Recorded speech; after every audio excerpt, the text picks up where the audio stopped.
Hello, statistics and precalculus. We're back, and today's topic, the connection between reducing fractions like you did in middle school and simplifying rational expressions like you will do now. Ready to go. In 5th grade, you would reduce the fractions. You'd say 10 over 15.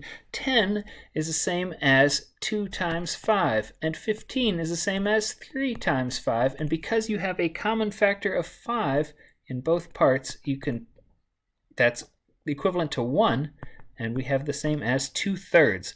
5 over 5 is 1, so you can cancel those out.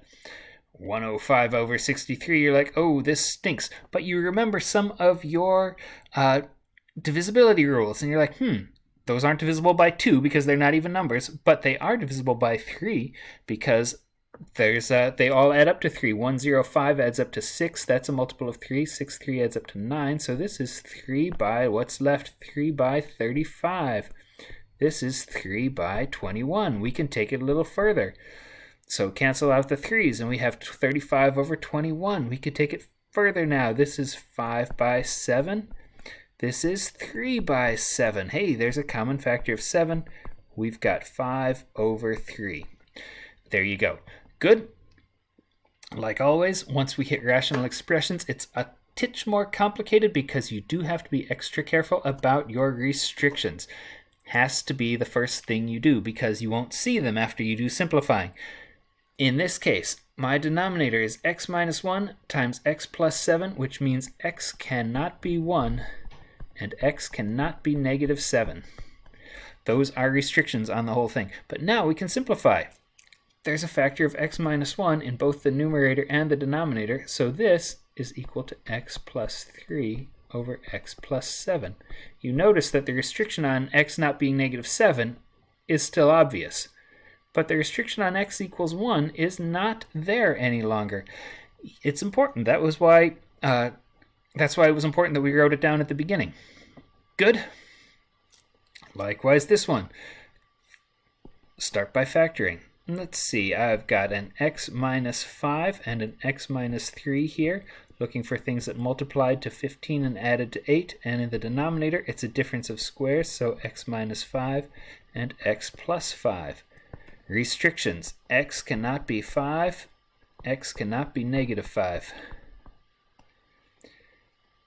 But these cancel. There's an x minus 5 in both the numerator and the denominator, giving a total of x minus 3 over x plus 5, with x not equaling 5 or negative 5. Good.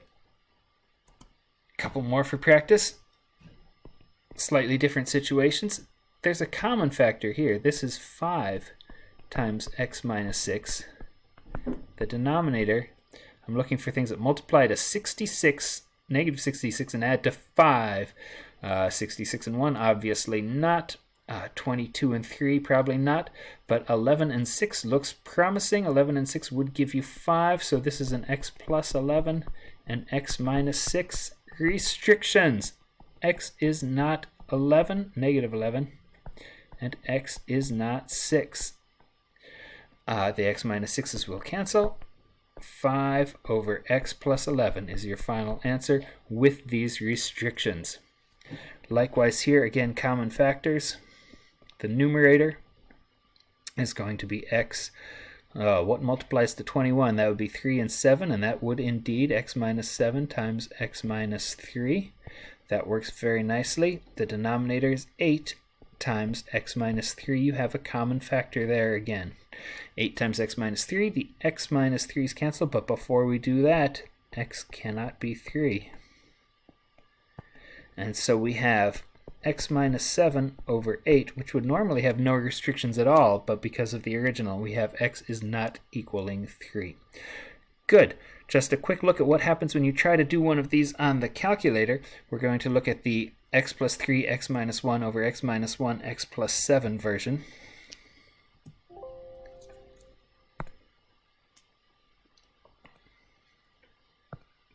Calculator.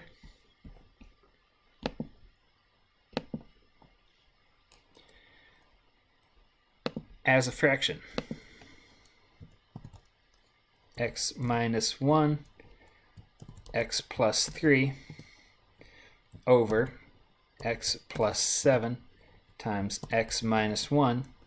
And it pops up an answer of x plus 3 over x plus 7, which is what we got, but you notice that there is a warning sign. Clicking on that warning, domain of the result might be larger than the domain of the input, which is exactly what we figured out.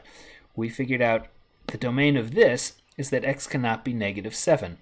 The domain of this is that x can't be negative 7 or 1, which is why it was important to put those restrictions on in the very beginning.